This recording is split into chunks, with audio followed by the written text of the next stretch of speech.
Boa noite a todos, com a graça e com a virtude, o amor do nosso Senhor e Salvador Jesus Cristo,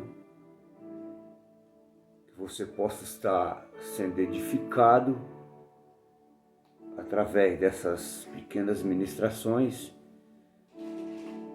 para que você possa entender o qual e perfeito é o amor de Deus para nossas vidas, não querendo que nenhum homem se perca, mas sim que todos se arrependam e venham ao conhecimento da verdade, para poder estar um dia na glória eterna, na luz eterna, diante do Altíssimo, o nosso Senhor e Salvador, Jesus Cristo. E que o amor dele possa te alcançar, meu querido, minha querida, meu irmão, minha irmã.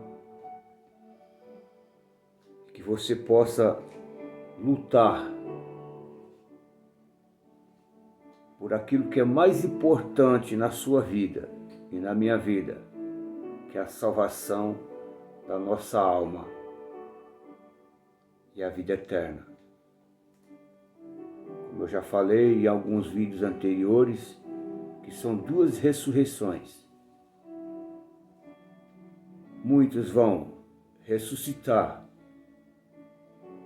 para a vida eterna e luz eterna, e outros vão ressuscitar para a vergonha e horror eterno. Está lá no livro de Daniel, capítulo 12, versículo 2. Se você puder estar lendo lá depois, você vai ver que desde lá já falava de duas ressurreições. Então, como eu estou falando, explicando para você a respeito do nascimento de Jesus, que muitos comemoram na data errada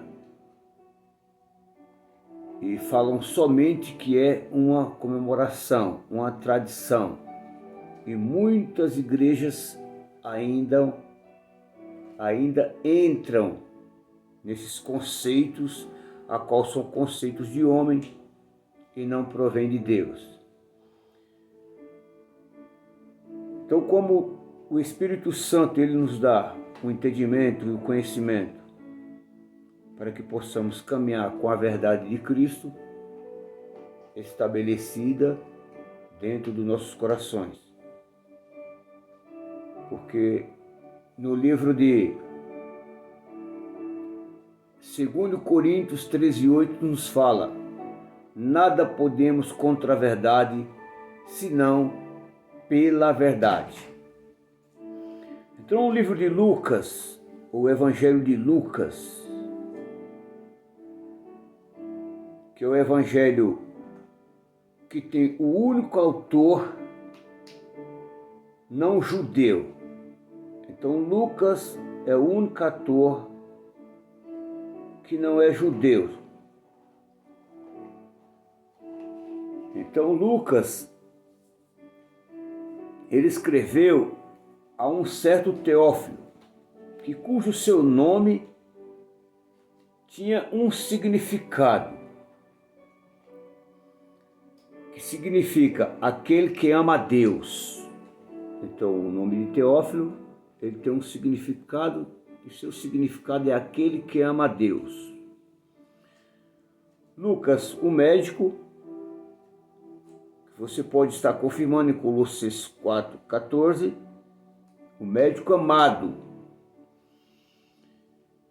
e leal, companheiro e fiel companheiro de Paulo.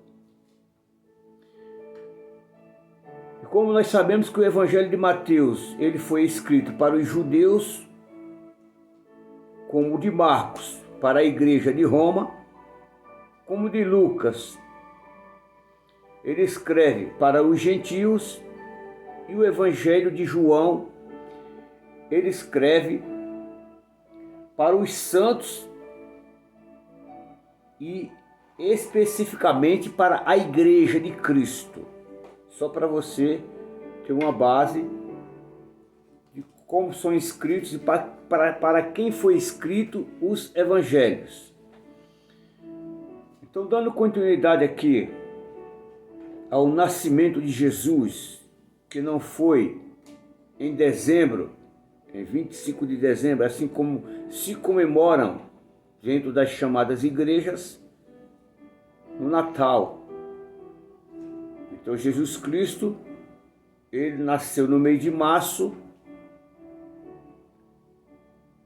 que está escrito, basta a gente ler com atenção, com entendimento, e que o Espírito Santo vai nos dar o discernimento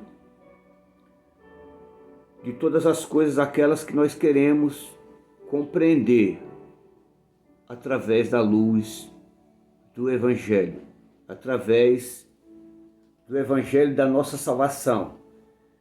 E tendo nele crido, fomos selados com o Espírito Santo da promessa. Está lá em Efésios 1, capítulo 13. Se você quiser estar confirmando, tudo que eu estou falando, confirme dentro da palavra. Por isso que muitas pessoas perecem por não conferir o que está escrito através dos pregadores, dos profetas, dos pastores, dos obreiros, a qual estão em cima de altares e púlpitos. Então, confira tudo que se fala a respeito de Jesus ou de Deus, para ver se estão falando do verdadeiro Deus, do verdadeiro Senhor, porque a Bíblia nos fala que há muitos senhores, quer no céu e quer na terra, e todavia para nós há um só Deus. Todavia para nós quem? Para aqueles que buscam o entendimento, buscam o conhecimento e o discernimento da palavra. Porque a palavra fala que nem todos aqueles que me dizem Senhor, Senhor, herdarão o reino dos céus.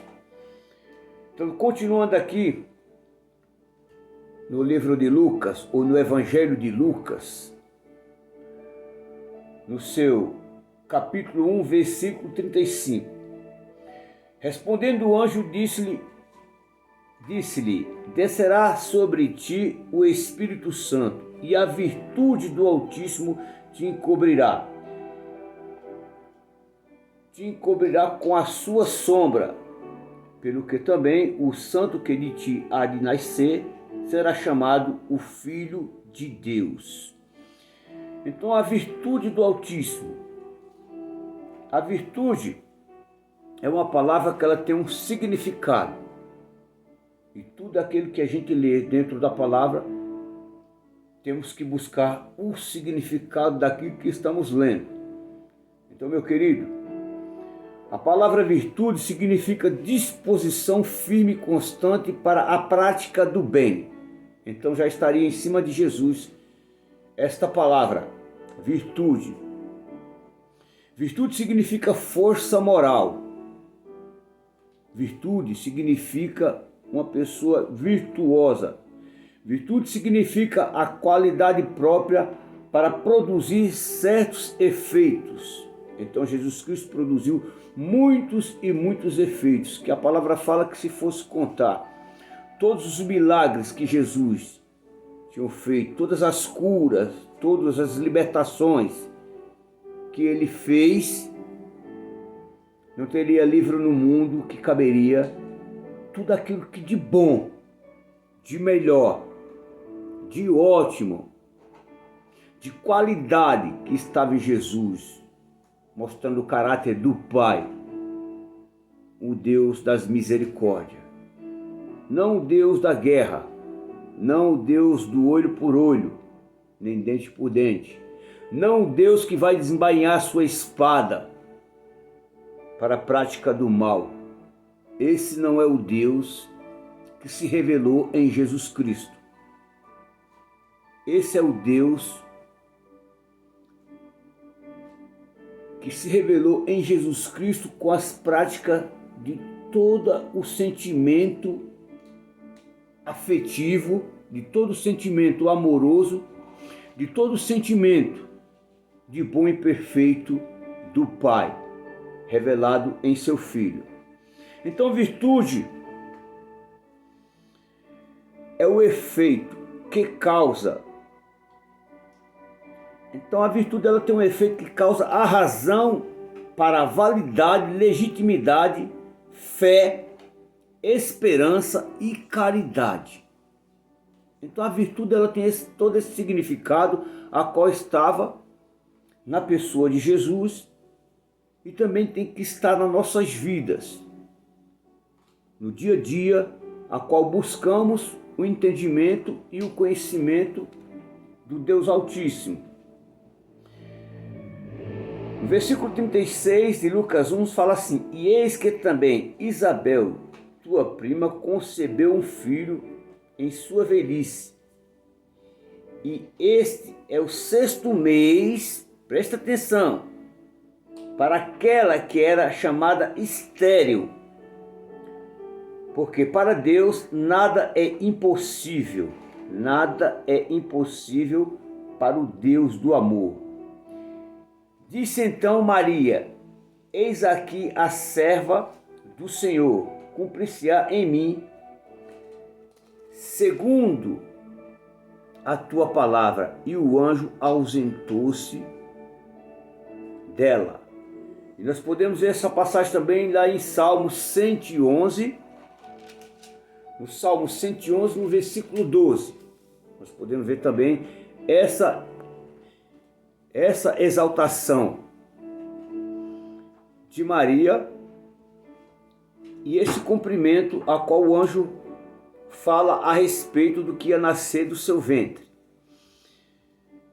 E vamos entrar no versículo 39.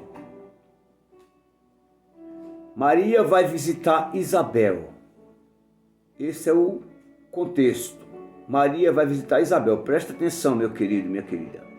Naqueles dias se levantou-se Maria e foi apressada às montanhas, a uma cidade de Judá, porque era promessa já que o rei, o nosso Salvador, nasceria da descendência de Judá. E entrou em casa de Zacarias e saudou a Isabel. Preste atenção agora. Preste bem atenção. Quando Maria sauda Isabel, veja o que acontece a saudação de Maria. E aconteceu que, ao ouvir Isabel a saudação de Maria, a criancinha saltou no seu ventre. E Isabel foi cheia do Espírito Santo. Glórias a Deus, aleluia, Jesus. Então muitas pessoas não sabem, e se você não sabe, depois deixe o seu comentário também no vídeo, mas você vai ficar sabendo o porquê de João Batista ter a autoridade para batizar Jesus, porque Jesus sendo o próprio Deus. Presta atenção, se ninguém nunca te falou isso dentro das chamadas igrejas. Versículo 41 de Lucas 1, presta atenção, porque João Batista teve autoridade para batizar Jesus.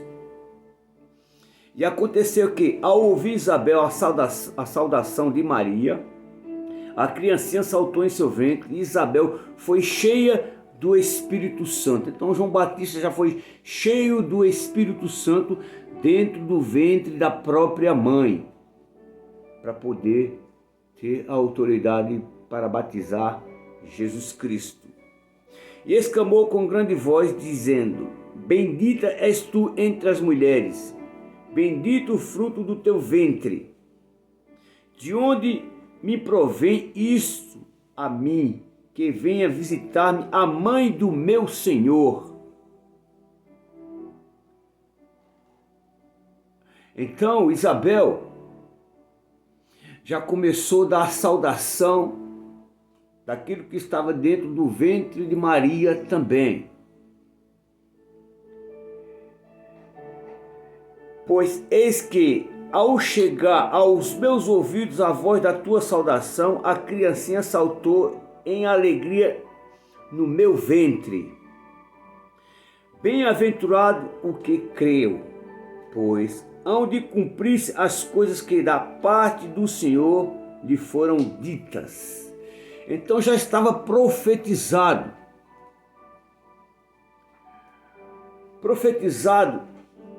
através dos profetas, principalmente Isaías, a qual profetiza tudo a respeito de Jesus, do Salvador, do Messias, a qual viria e estaria conosco e nos ensinaria tudo a respeito do amor do Pai. O Pai do amor, a qual nos amou de tal maneira, não tem explicação a maneira e o amor de Deus, que deu seu Filho unigênito, para que todo aquele que nele crê não pereça, mas tenha a vida eterna. Então todo aquele, depende de mim e de você, se crê ou não, se quer ir para o céu ou não, se quer a salvação ou não. Não depende mais de Deus. Não depende mais de Deus, meu querido e minha querida. Depende de mim e de você. Daqueles que o buscam com um coração sincero, transparente, um coração simples, humilde, cheio de caridade. Esse é o aspecto, esse é o nosso Deus, o nosso Senhor, o Altíssimo e o Eterno, que está na luz inacessível, a qual homem nenhum nunca viu e nem pode ver. Só através da pessoa de Jesus, dos ensinos de Jesus, do caráter de Jesus e da fé que transcende os céus é que nós podemos enxergar através da luz da palavra o nosso Deus. Então, meu querido, essas datas comemorativas, nós temos que ter muito cuidado. São datas e mais datas, comemorações e mais comemorações, a qual os homens criaram para poder desviar o foco ou a atenção minha e sua de tudo aquilo que está escrito. E tudo que está escrito é para aviso nosso. Então a promessa do Deus Altíssimo de enviar o seu Filho para que todo aquele que nele crê não pereça, mas tenha a vida eterna. Então ele enviou para mostrar tudo aquilo que ele tinha e tem de bom dentro do seu ser. Porque a palavra fala que Deus é Espírito. E ele está buscando, procurando.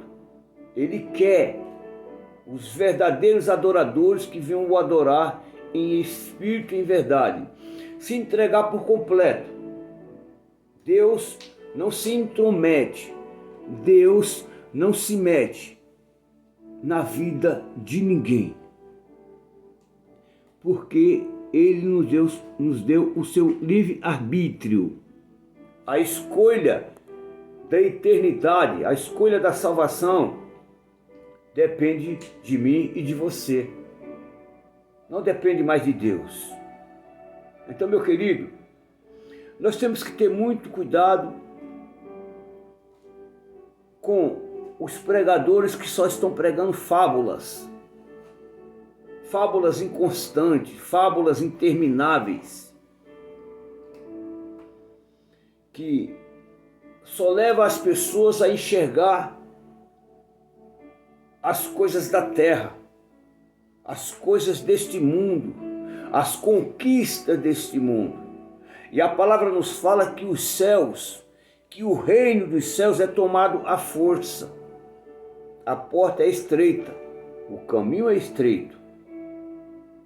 A porta larga que leva a muitos e muitas pessoas à perdição está aí. sendo introduzida a cada dia nos corações das pessoas, através da inteligência artificial do nosso inimigo, de Satanás, do diabo e dos seus aliados, a qual também, ele sendo o Deus desse século, que está cegando o entendimento dos incrédulos, ofereceu tudo também para Jesus neste mundo. Então nós temos um Deus que reina neste mundo. E temos um Deus que já preparou uma cidade, a qual o artifício e construtor é Deus. Uma cidade celestial, a Nova Jerusalém celestial. Não é da terra. Deus não tem nada a ver com as pessoas que querem só olhar para as coisas terrenas. Tudo que ele nos mostrou, através do seu Filho, tudo que ele fez, foi mostrar o seu reino de amor, o seu reino espiritual. Então, as datas comemorativas estão levando as pessoas a não ver o reino espiritual. Então, Jesus não nasceu em 25 de dezembro, são datas comemorativas, porque o Natal é uma festa pagã, de um Deus pagão. E as pessoas, muitas vezes, se entregam de cabeça, ou muitas vezes as pessoas só melhoram no Natal. Passa o ano todinho, ou os anos todos, muitas vezes apontando, julgando, condenando, causando intrigas, invejas, dissensões, discórdias no meio dos amigos, das parentelas, das famílias, e quando chega o Natal, todo mundo se abraça, se beija, fala que ama, que só a falsidade do coração do homem só Deus conhece. Então, meu querido, desperta, desperta, procura estudar a palavra de Cristo, procura andar com o conhecimento do Deus Altíssimo, para que você possa saber verdadeiramente o significado das datas comemorativas a qual os homens criam. Então, Jesus nasceu no mês de março. Como eu falei nos vídeos anteriores, ou no vídeo anterior, depois eu vou estar falando o significado da Páscoa, porque eu quero trazer outros ensinamentos, a qual vai edificar a sua vida, elucidar o seu entendimento, para que você possa despertar e ter o desejo de estudar a palavra e buscando os significados das suas palavras. Então, meu querido, a palavra nos fala claramente que quando Maria sauda Isabel, ela é cheia do Espírito Santo. E por isso que João Batista teve a autoridade para batizar o Filho de Deus, o Altíssimo. Se você não sabia disso, deixe o seu comentário, não tenha vergonha, porque eu também não sabia e aprendi. Eu aprendi, como eu falei e falo sempre, eu tive um mestre, um pastor, um professor, um ensinador, a qual despertou o desejo também, através do Espírito Santo, no meu coração de estar estudando, lendo, meditando na palavra. Não perdendo tempo com as coisas desse mundo, mas meditando na palavra. E eu quero no próximo vídeo continuar com você, te mostrando tudo aquilo que o Espírito Santo fez através de João Batista. E quero te mostrar o porquê Deus se alegrou com João Batista e Jesus também, e ele teve a autoridade de batizar. Só para deixar aqui uma ciência para você, em 1 João, capítulo 29, depois se você quiser estar lendo do 15 em diante, você pode estar lendo, João 1, 29 nos fala assim: no dia seguinte João viu Jesus que vinha para ele e disse: eis o Cordeiro de Deus que tira o pecado do mundo. Aleluia! Glórias ao eterno Deus. Esse é aquele do qual eu disse: após mim vem um homem que foi antes de mim, porque já era primeiro do que eu. E eu não o conhecia, mas para que se fosse manifestado a Israel, vi eu, por isso, batizando com água. E João testificou e disse: eu vi o Espírito Santo descer do céu como uma pomba e repousar sobre ele. Depois eu vou estar falando a respeito de tudo isso, meu querido. E que o Espírito Santo, a graça do eterno soberano Deus, o amor e a comunhão do nosso Senhor e Salvador Jesus Cristo possa se multiplicar em seu coração, em toda a sua família, em todos aqueles que vão poder estar me ouvindo, e que o amor de Deus esteja dentro de cada um. Em nome do Pai, do Filho e do Espírito Santo, em nome de Jesus. Amém.